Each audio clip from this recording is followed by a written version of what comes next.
Let me show you where I am right now, right off of Route 13 here in Princess Anne. Snow is still soft, as I mentioned, still coming down, you know, soft enough for you to pick it up, but not enough to make a snowball here. So you spoke with an expert about how the time change can affect a person's mood.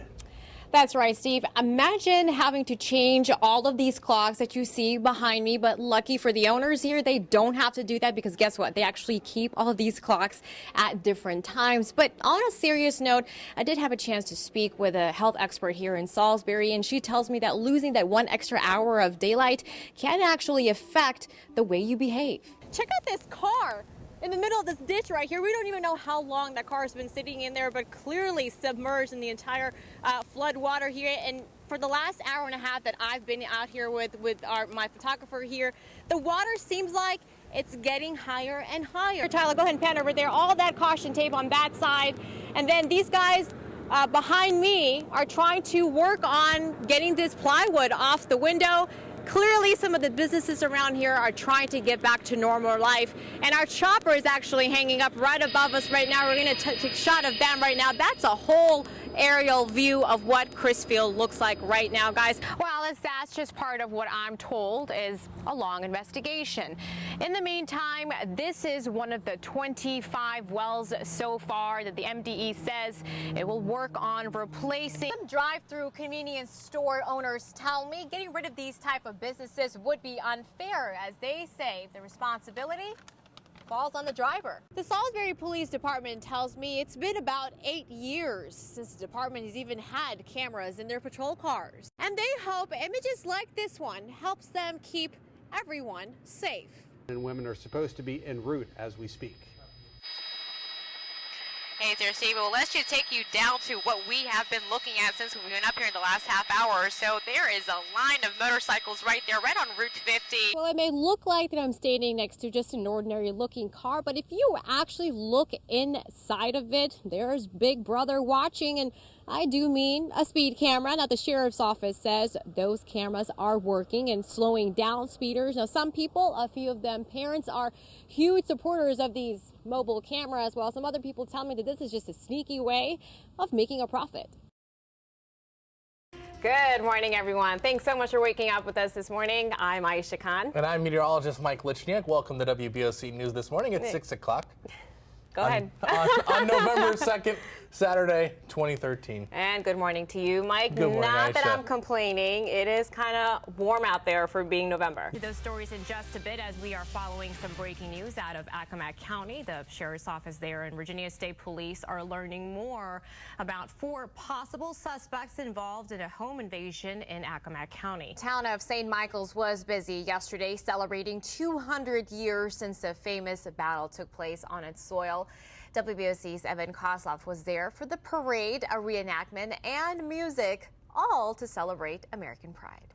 Every second was crucial on Monday afternoon as a Del Mar firefighter and a police officer raced to save a teenager from a burning house. A promise that the air will change throughout the day today, and it will have some of us grabbing a sweater or sweatshirt to start our mornings tomorrow. Meteorologist Mike Lichniak. Haven't hit the road just yet. You may want to listen up before you fuel up.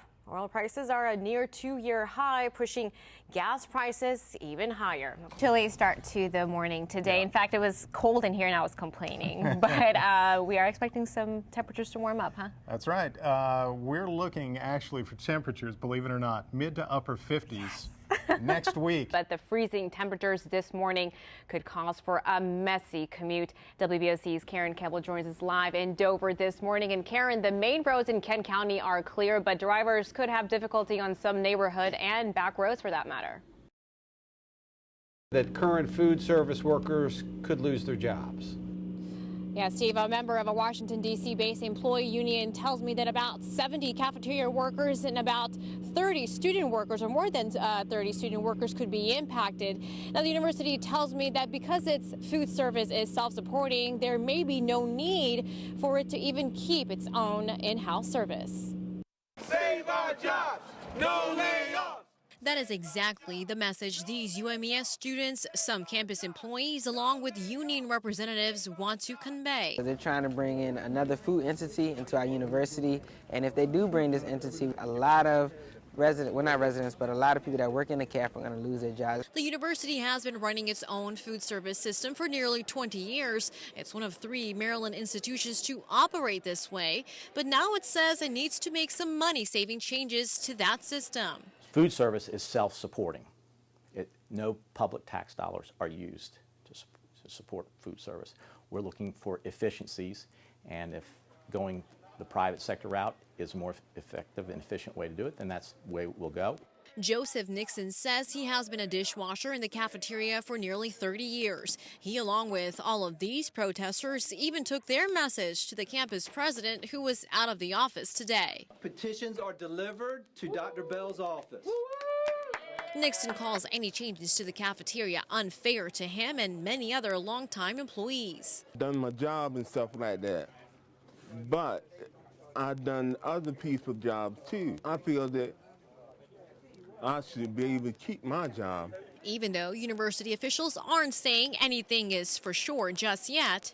No layoffs!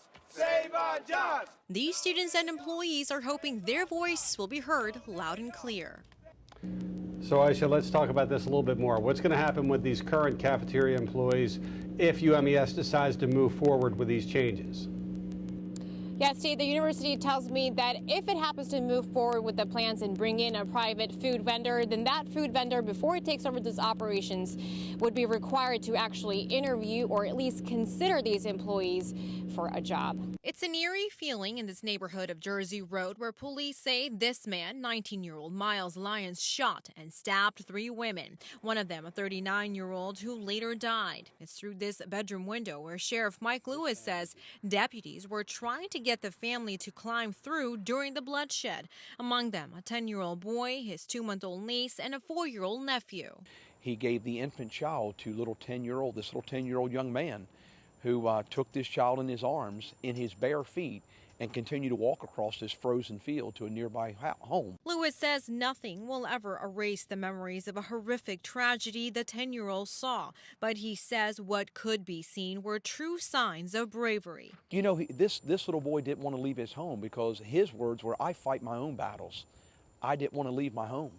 A home that now sits empty. Lewis says since the incident, the surviving family has moved out. He says etched in his mind is not only the tragedy, but also the act of heroism of a 10-year-old. He's remarkable, and he did what he had to do to protect his family. For 26 years, Frank and Carol Morrison have tried all types of methods to keep their chickens cool in the summer. We had reached a point we didn't like how the chickens were kept, so confined, so crammed in. Each one has less than a square foot of living space. That's why now the couple lets their chickens roam around freely, even in the heat, in their natural environment. No, not even last week when it was 103 here.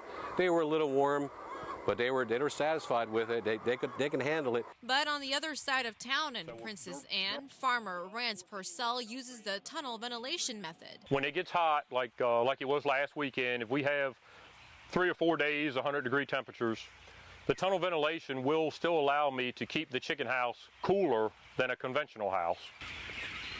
Before this system, Purcell says his chickens couldn't take the heat and typically thousands of birds would die. That created a loss and a lot of suffocated, heat-related deaths to the poultry. That all changed with the invention of tunnel ventilation, but the Morrisons preferred the old-school free-range method. They say it saves them money. The cost was astronomical, number one. The amount of electricity that we would have been increasing the usage of, we would have tripled.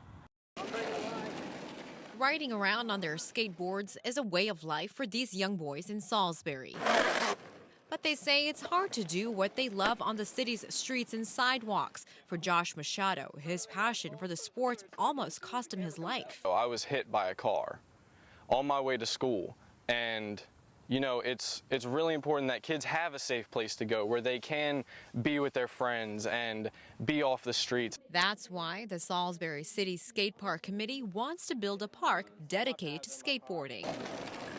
The proposed location in the 900 block of South Park Drive. The proposed park received a $262,000 Department of Natural Resources grant back in May, paving the way for the long-awaited project. We got to try and keep kids out of trouble and try and keep the police doing what they're doing instead of worrying about us. But there's a worry with people who live nearby. At a Wednesday public hearing, Jim Caron expressed his concerns about the proposed park being too close to his house. The foot traffic going through my yard, the noise level, and upkeep and maintenance, trash pickup, and loitering. Machado says he hopes he and his friends will have a place to practice their sport in safety, a spot he says that will allow them to learn, enjoy, and occasionally engage in some friendly competition. If we're at a park, you know where we are. You can come get us. You can come watch us. You can see what's going on, and it'll be part of the town. He warned for the first time in person. He and his wife shared their story of the 10 months spent apart in the countdown to when Patrick returned home safe and sound. You got to see her first, which was nice. For the Metzgers, watching this tearful moment never gets old. Here, a father meeting his daughter for the very first time, And each time they see it, the emotions come rushing back. I met Sydney for the first time. Sydney, as in Patrick Metzger's firstborn daughter. Every day, I had a little picture of a little sonogram, and every day I saw it and thought about her. Patrick spent 10 months away in Afghanistan while his pregnant wife Sabrina waited patiently for his safe return. Patrick says to be gone for that long wasn't easy, but the happy moment came after watching the birth of his daughter on June 17 from Afghanistan. Why is that emotional, Sabrina? I mean, many because he couldn't be here, and it was just so heartbreaking to know how much he was going to miss. Sabrina says the toughest part for her was trying not to think about Patrick getting hurt or never making it back. This time around in Afghanistan, I was more worried than the first time around. A worry that even Patrick was aware of, but says he put it out of his mind for his own sanity. You prepare yourself. We trained hard, and that's what brought us back. Patrick says just like any other soldier with him in combat, he missed his family and his friends. Patrick also missed some other things he says most of us probably take for granted. Cutting grass. I missed being outside. I don't want to say I miss freedom because that's why we're there, for freedom, but you just miss those little things, While Patrick spends time doing those little things, the bigger priority is to take in every precious moment he can with this little one. Oh, there it is. The Patrick Metzger is with the Maryland State Police in Salisbury, and he will be returning to his post sometime in January. He is still on military orders for about another month.